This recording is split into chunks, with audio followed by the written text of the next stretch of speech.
Welcome to One Chapter, One Thought. I'm Pastor Chris from Lincroft Bible Church in New Jersey, and every weekday I read one chapter of the Bible and offer one brief devotional thought. Today's reading is from the book of Genesis 19. That evening, the two angels came to the entrance of the city of Sodom. Lot was sitting there, and when he saw them, he stood up to meet them. Then he welcomed them and bowed his face to the ground.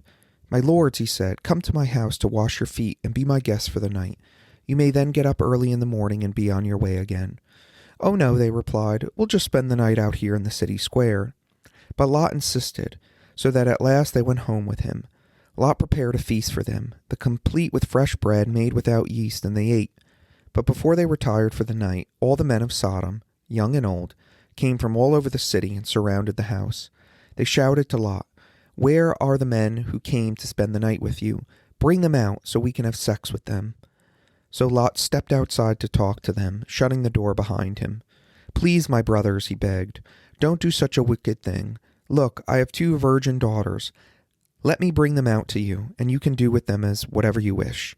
But please leave these men alone, for they are my guests and are under my protection." "Stand back," they shouted. "This fellow came to town as an outsider, and now he's acting like our judge. We'll treat you far worse than those other men." And they lunged towards Lot to break down the door. But the two angels reached out and pulled Lot into the house and bolted the door. Then they blinded all the men, young and old, who were at the door of the house, so they gave up trying to get inside.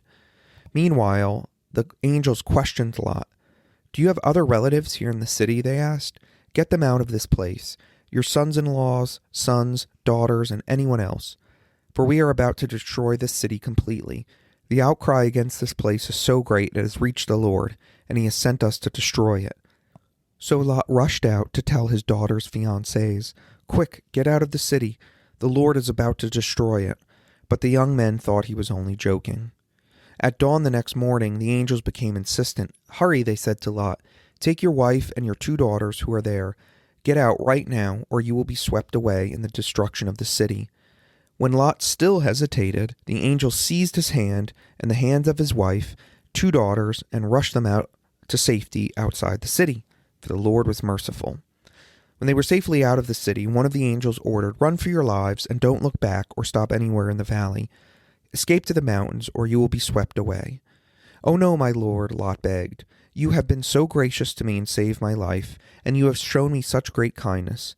But I cannot go to the mountains. Disaster would catch up to me there, and I would soon die. See, there is a small village nearby. Please let me go there instead. Don't you see how small it is? Then my life will be saved." "All right," the angel said. "I will grant your request. I will not destroy the little village, but hurry, escape to it, for I can do nothing until it arrives there." This explains why the village was known as Zoar, which means little place. Lot reached the village just as the sun was rising over the horizon. Then the Lord rained down fire and burning sulfur from the sky on Sodom and Gomorrah. He utterly destroyed them along with their cities and the villages of the plain, wiping out all of the people and every bit of vegetation. But Lot's wife looked back as she was following behind him, and she turned into a pillar of salt. Abraham got up early that morning and hurried out to the place where he stood in the Lord's presence. He looked out across the plain toward Sodom and Gomorrah and watched as columns of smoke rose from the city like smoke from a furnace. But God had listened to Abraham's request and kept Lot safe, removing him from the disaster that engulfed the cities on the plain. Afterward, Lot left Zoar because he was afraid of the people there, and he went to live in a cave in the mountains with his two daughters. One day the older daughter said to her sister, "There are no men left anywhere in this entire area, so we can't get married like everyone else, and our father will soon be too old to have children. Come, let's get him drunk with wine, then we will have sex with him. That way we will preserve our family line through our father." So that night they got him drunk with wine, and the older daughter went in and had intercourse with her father. He was unaware of her lying down or getting up again. The next morning the older daughter said to her younger sister, "I had sex with our father last night. Let's get him drunk with wine again tonight, and you go in and have sex with him. That way we will preserve our family line through our father." So that night they got him drunk with wine again, and the younger daughter went in and had intercourse with him. As before, he was unaware of her lying down or getting up again.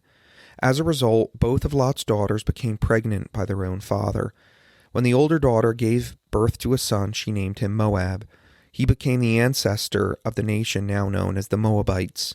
When the younger daughter gave birth to a son, she named him Ben-Ami.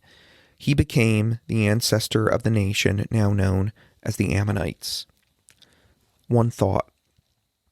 The book of Genesis shows us that little things become big things. Small character flaws blossom into full-blown apostasy and evil deeds. And it also shows us that children learn from the example of their parents. Abraham lies about Sarah being his wife in Genesis chapter 12.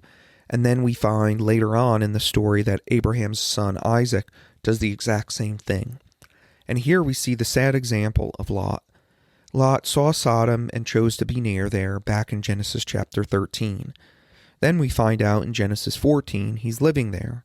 And now, in Genesis 19 verse 1, he's at the city gate, meaning that he would have been functioning like a council person of the city, a person of prominence and influence.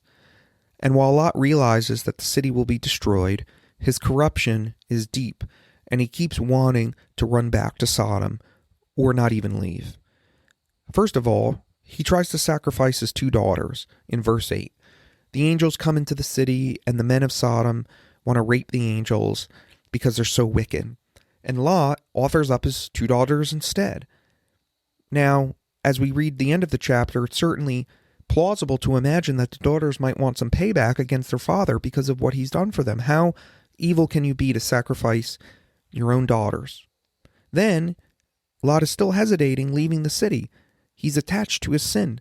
He can't leave, but the angels literally have to take him by the hand and hurry him out of the city. He liked the power and influence he had. He was comfortable, and he only reluctantly goes.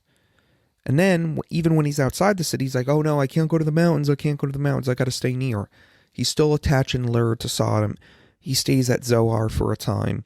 He can't let go. And so what example did Lot set for his daughters? Is it any wonder that his daughters deceived him, caught him drunk, and committed incest? Our example matters to the world, but also to our own families. Now, I'm not saying that Lot is culpable for everything that his daughters chose to do. I'm not saying that at all. But what I am saying is that example matters, especially to our children. So what kind of example are you setting? Is it a good one? Or like Lot, is your heart still attached to sin? The good news of the gospel, though, frees us from the grips of sin and empowers us to a new way so that we can leave an example and a mark for others to follow.